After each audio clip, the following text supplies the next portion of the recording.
आज ना इशूसाठी तिच्या पप्पाने मस्त उपयोगाची गोष्ट आणली होती आणि ज्यामुळे माझं काम सोपं झालं होतं. नमस्कार, मिनी ब्लॉगमध्ये खूप सारं स्वागत. तर सकाळच्या नाश्त्याला मी बनवल्या होत्या गोड शेवया.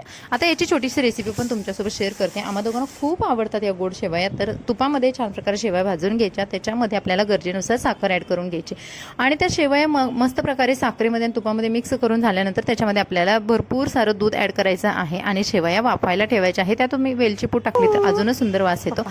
तर बघा, नाश्ता करण्या अगोदर मी दाखवते की या दोघींना मस्त प्रकारे सकाळी उन्हाला बसलेले असतात. तोपर्यंत म्हटलं चला आता नाश्ता करून घ्यावं. तर नाश्त्यामध्ये यांना फक्त मी शेवया दिल्या होत्या आणि माझ्यासाठी मेदू वडे, सांबर, इडली, चटणी सगळं होतं. कारण ना आमचे एक फ्रेंड आहेत ना, त्यांची ॲनिव्हर्सरी होती आणि त्यांनी आम्हाला आज हे पार्सल दिलं होतं. त्यानंतर बघा, शनाया मस्त अभ्यास करत बसली होती. कारण तिला जेव्हा घाई असते ना तर ती नाश्ता न करता अभ्यासच करत असते. त्यानंतर मी कामांना सुरुवात केली. दिवसभराची पूर्ण कामं आटोपून घेतल्यानंतर इशूसाठी दुपारी थोडासा वेळ दिला.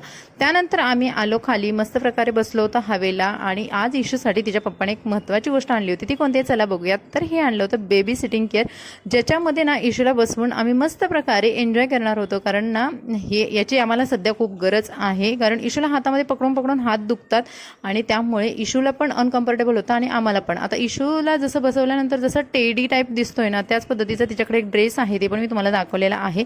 त्यानंतर आम्ही गेलो मार्केटमध्ये. इशूला काही कपडे घ्यायचे होते. आता गरमी वाढत चाललेली आहे आणि त्यामुळे मला त्याला कॉटनचे फ्रॉक्स वगैरे घ्यायचे होते. तर दुकानात आलो. त्यानंतर मला थोडीशी ज्वेलरी वगैरे घ्यायची होती.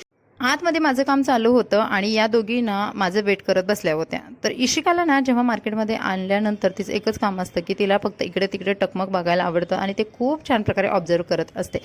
तर त्यानंतर मला प्यायचा होता उसाचा रस आणि शनाया आणि तिचे पप्पा ऑलरेडी घेतला होता त्यांनी. त्यानंतर मी सुद्धा घेतला. Bye bye.